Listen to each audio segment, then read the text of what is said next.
भारतातील एकमेव असलेलं ग्रह राशी नक्षत्र मंदिर याचा प्राणप्रतिष्ठेचा कार्यक्रम येत्या 28 मार्च 2026 ते 10 एप्रिल 2026 पर्यंत मनारखेडा जळगाव येथे आयोजित केले आहे।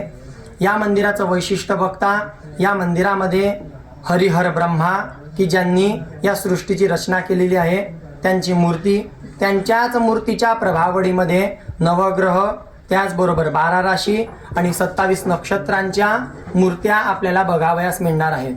हे विश्वातलं एकमेव मंदिर यासाठी आहे की इथे एकाच शिळेवरती 5 फूट लांब, 5 फूट रुंद आणि 3 फूट जाड अशा अखंड काळ्या पाषाणावरती ही मूर्ती कोरली गेलेली आहे आणि आजच्या दिवशी ही मूर्ती आपल्या या परिसरामध्ये उपस्थित सुद्धा झालेली आहे। तुम्ही त्या मूर्तीला सुद्धा बघू शकता।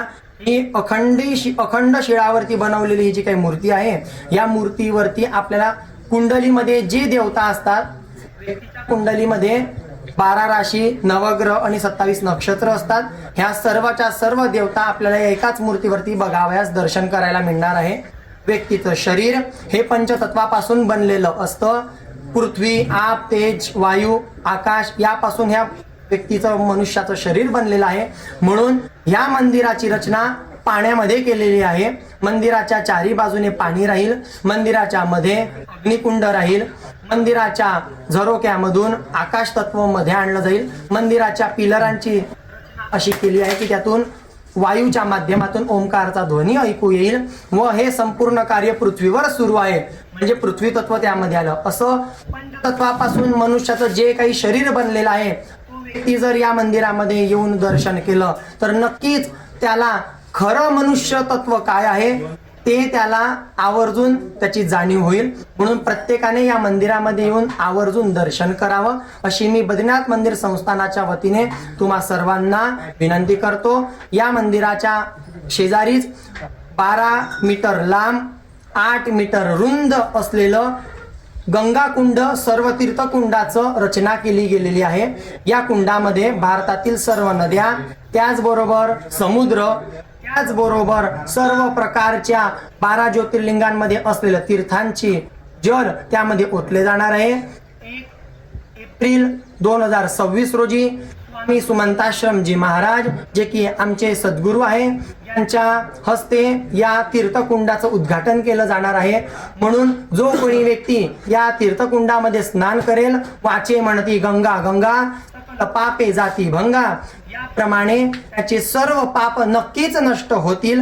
म्हणून सर्वांनी इथे वैशाख स्नानाचा सुद्धा आवर्जून लाभ घ्यायचा आहे अशी मी संस्थानाच्या वतीने तुम्हा सर्वांना विनंती करतो। असदू, जय बद्रीविशाल। किती तारखेपासून ते किती तारखेपर्यंत आहे हा संपूर्ण महोत्सव? 28 मार्च ते 10 एप्रिल 2026 पर्यंत आयोजित केला आहे। महाराष्ट्रातील नामांकित कीर्तनकार यांची कीर्तन सेवा व बद्रीनाथ धामाचे पूर्व धर्माधिकारी पंडित भुवनचंद्र उनियाल यांची सुद्धा यामध्ये बद्रीनाथ भागवताची कथा आयोजित केलेली आहे। म्हणून संपूर्ण या कार्यक्रमाचा तुम्ही लाभ घ्यावा। 28 मार्चला कशी सुरुवात करणार? 28 मार्चला जळगावला बस स्टँड यांच्या समोर असलेलं चिमुकले राम मंदिर, गांधी उद्यान येथून भगवंताची भव्य अशी जलयात्रा निघणार आहे। तर या जलयात्रेमध्ये आपल्या भारतीय संस्कृतीमध्ये असलेलं जे काही वाहन आहे, जसं की बैलगाडी, घोडागाडी, त्याचबरोबर उंट यांचं संपूर्ण आकर्षण यामध्ये राहील। त्याचबरोबर लहान लहान जे भगवान बद्रीनाथ यांचे भक्त आहे यांचं लेझिमचं नृत्य असेल, महिलांचं पारंपरिक नृत्य असेल, हे संपूर्ण त्या आपल्याला या संध्याकाळच्या 28 तारखेला संध्याकाळी 4 वाजल्यापासून ते कालिंका मातेपर्यंत पोहोचत रात्री 8 ते 8:30 वाजेपर्यंत ही शोभायात्रा चालणार आहे। त्यानंतर 29 तारखेला मंदिराच्या प्राणप्रतिष्ठेच्या पूजेला प्रारंभ होईल। 29 ला पूजा प्रारंभ झाल्यानंतर 30 तारखेला रात्री गुरुगीताची कथा, 30, 31 आणि 1 गुरुगीताची कथा होईल। 1 तारखेला पौर्णिमेच्या दिवशी परमपूज्य स्वामी श्री प्रसादजी महाराज यांच्या हस्ते कलशारोहणाचा कार्यक्रम आहे। त्यानंतर 1 तारखेलाच पट्टाभिषेकाचा सुद्धा कार्यक्रम स्वामी सुमंताश्रमजी महाराज यांच्या उपस्थितीमध्ये संपन्न होणार आहे। 2 एप्रिल हनुमान जयंतीच्या दिवशी मंदिराचे कपाट सर्वांच्या दर्शनासाठी खुले होतील।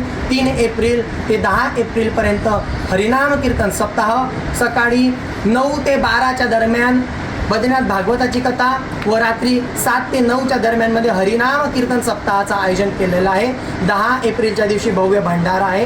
तर या संपूर्ण कार्यक्रमाचा सर्व भक्तांनी लाभ घ्यावा अशी मी संस्थानाच्या वतीने तुम्हाला विनंती करतो. या मंदिराचं काय जे आपण आता चर्चेमध्ये सांगितलं होतं की मंदिरासाठी जल कुठं आणलं गेलं आहे, जे गंगाजल आणलं गेलं आहे त्याबद्दल काय? या मंदिरामध्ये जे स्नानकुंड बनवलं आहे तर हरिद्वारवरून 1500 लिटर गंगाजल आणलं गेलेलं आहे आणि ते संपूर्ण गंगाजल व भारतातून आणलेल्या वेगवेगळ्या 7 ते 7 नद्यांचं पाणी त्या कुंडामध्ये ओतल्यावरती जो व्यक्ती त्या कुंडामध्ये स्नान करेल त्याला निश्चितच गंगा स्नानाचं फळ मिळेल. जळगाव विस्तार क्षेत्रामध्ये जर आपण म्हणायचं म्हटलं की गंगा कुठे आहे तर गंगा फक्त मनारखेड्याच्या बद्रीनाथ मंदिरावरती आहे, ग्रह राशी नक्षत्र मंदिरावरती आहे.